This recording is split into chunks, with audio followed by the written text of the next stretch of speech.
mutations on the Y chromosome show that scientific Adam was born around 60,000 years ago.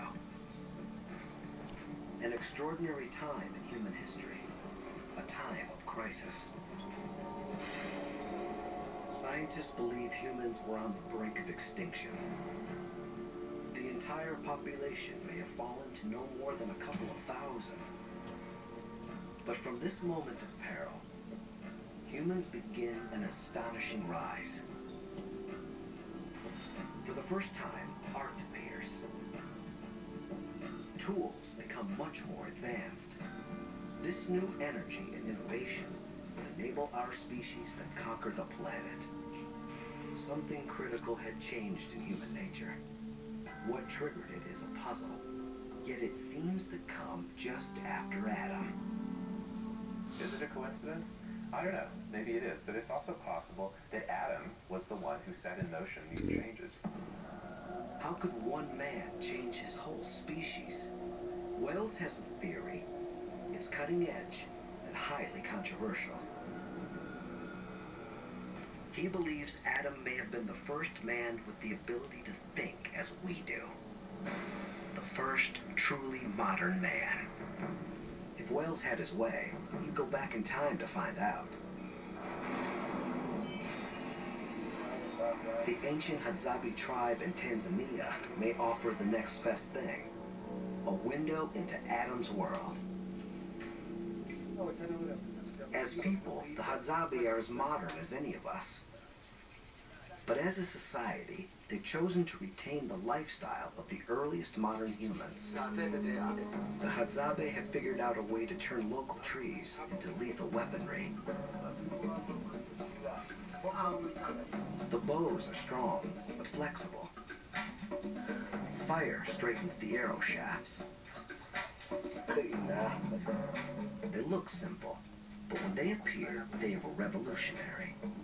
Weapons that kill at a distance, deadly accurate.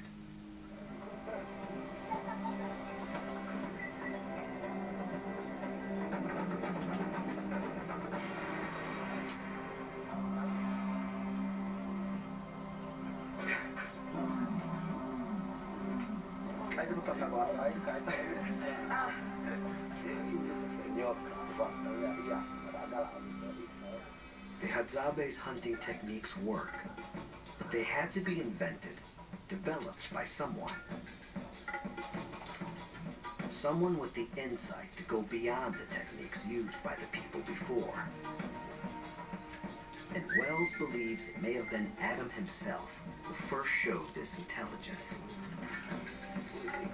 A culture of innovation is one key to the success of our species.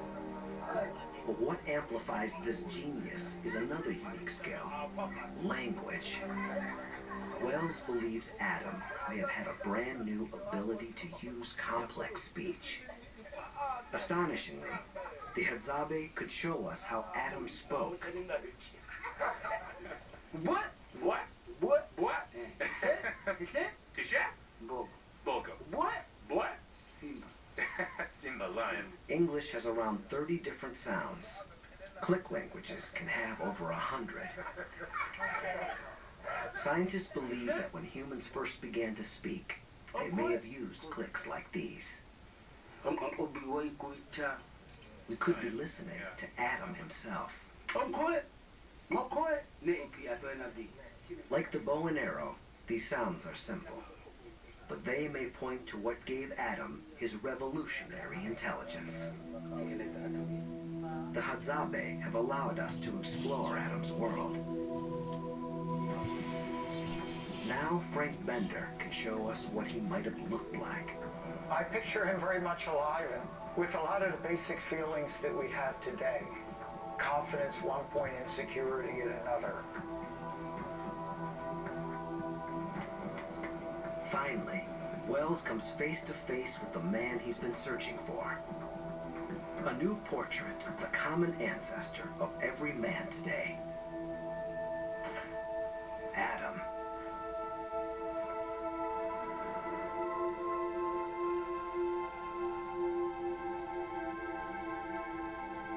Without a skull, We can't know for sure what Adam looked like. But a combination of genetic evidence, Bender's forensic skills, and cutting-edge computer software suggests he looks something like this. Thousands of years after the Bible, and hundreds of years after Michelangelo, we have a whole new face for Adam. I like the expression. He's got a very forceful look. He's intent on something, maybe taking over the world. You begin to get perhaps an insight into why these guys won out and why this guy's our ancestor. Science can't tell for sure what set Adam apart. There were other men who lived alongside him. But over the centuries, all the other men's lines died out. Maybe some had only daughters, or no children at all. Their Y chromosomes were lost forever. Only Adam's lineage survives. Here's how Adam could have become our ultimate super ancestor. Sometime around 60,000 years ago, Adam is born. He's a fast learner, and in time, he proves himself as a leader of his tribe. His command of language sets him apart.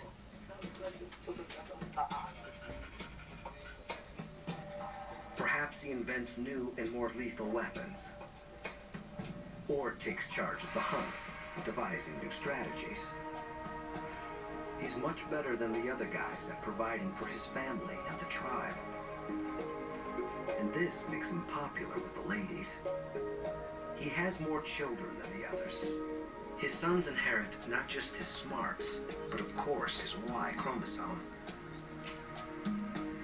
Like Genghis Khan and his sons, Adam's Y chromosome begins to spread through the population, and Adam's intelligence gives his sons the ability to leave Africa and populate the world.